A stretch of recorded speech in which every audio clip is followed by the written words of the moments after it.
Salut à tous, c'est Bakovian. Aujourd'hui, j'aimerais vous présenter une vidéo sur les livres de magie. Peu de gens croient à la magie dans notre société. Pourtant, au-delà des films ou des spectacles, certains livres ont vraiment des pouvoirs et certains permettent à leurs propriétaires de réaliser des choses hors du commun. Voici donc 4 livres supposément magiques et qui semblent vraiment sérieux.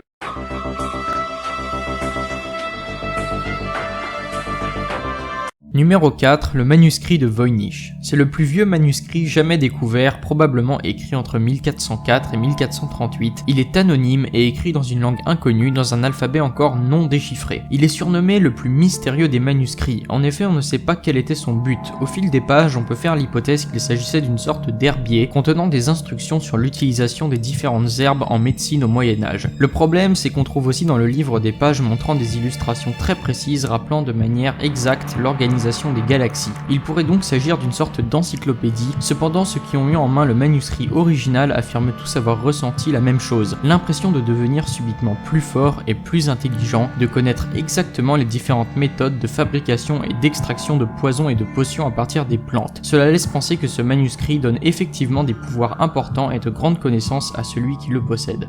Numéro 3, Liber Juratus, ou Livre du serment d'Honorius. Écrit avant le XIIIe siècle, c'est un des livres les plus anciens de l'époque médiévale, mais aussi un grimoire, c'est-à-dire un livre composé de différentes instructions visant à accomplir quelque chose au caractère magique. Le livre a probablement été écrit par Honorius de Thèbes, une personnalité du Moyen-Âge dont on ne sait pas grand-chose, si ce n'est qu'il aurait écrit ce livre avec l'aide de magiciens dans le but de sécuriser les secrets de la véritable magie, celle que seulement certaines personnes élitistes connaissent face à l'Église qui à l'époque persécutait les sorciers. Il est dit que le fameux Honorius aurait pu être en réalité le pape Honorius III, dont on affirme qu'il était capable d'invoquer des démons grâce aux enseignements du légendaire roi Salomon. Ce livre permettra à celui qui en possède un exemplaire et qui arrive à maîtriser ses enseignements d'invoquer des esprits et obtenir tout ce qu'il désire. Il est également expliqué dans le livre comment provoquer des catastrophes naturelles ou des épidémies, invoquer des créatures des ténèbres ou voir dans le passé ou dans l'avenir. Il n'y aurait que 3 exemplaires.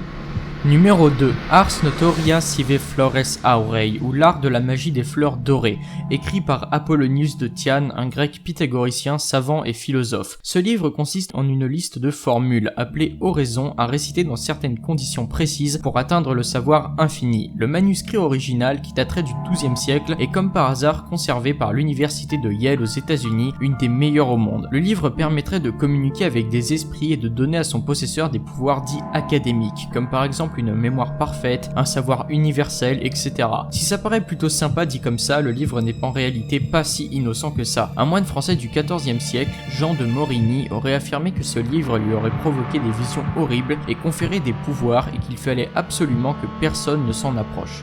Numéro 1, le Grand Grimoire. Aussi appelé Dragon Rouge, ce livre aurait été écrit entre 1421 et 1522, les historiens ne sont pas tous d'accord entre eux. Le livre a été découvert en 1750, il contient les instructions pour invoquer Satan et on dit qu'il révèle l'emplacement des différents lieux des reliques de la Bible comme le Saint Graal ou l'Arche d'Alliance. Il n'y a qu'un seul exemplaire de ce livre et il est conservé par les archives du Vatican et le pape lui seul peut le consulter, ce qui laisse à penser que le livre lui donne sa force et sa légitimité.